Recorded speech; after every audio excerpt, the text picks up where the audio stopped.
That's cool. And I love what you're doing here with all the books, and you're keeping everything in order. This can't be done without you. I just want you to know that. I started using drugs when I was in 6th grade. I was playing basketball, and I had some friends come over, and they just started smoking some weed, and I quickly joined in with them, and my mom actually walked in and caught me smoking, and she asked if she can smoke as well with us.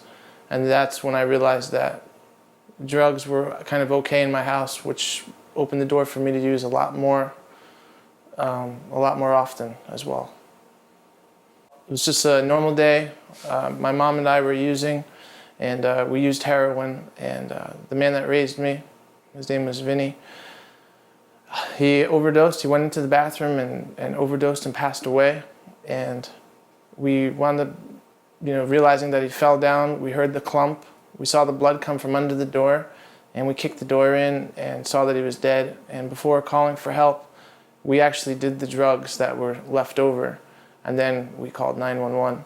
And that was when we knew that we were seriously just stuck. There was just no way out, and we would do anything, and it was just horrible.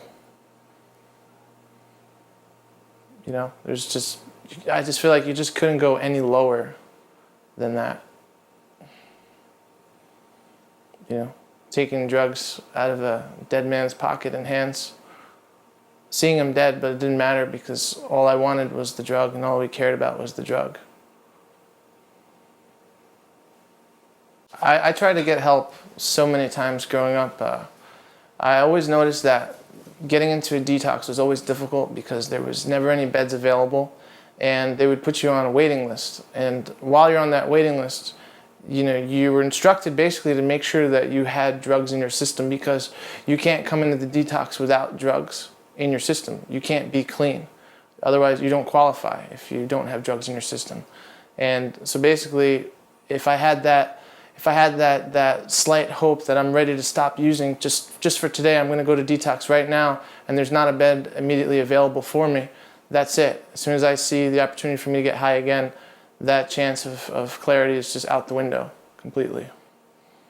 I was introduced to Teen Challenge in 2009, and when I was in the hospital, I was ready to commit suicide, and they were going to release me to a homeless shelter or somewhere. They just had to get rid of me. This is in New Jersey.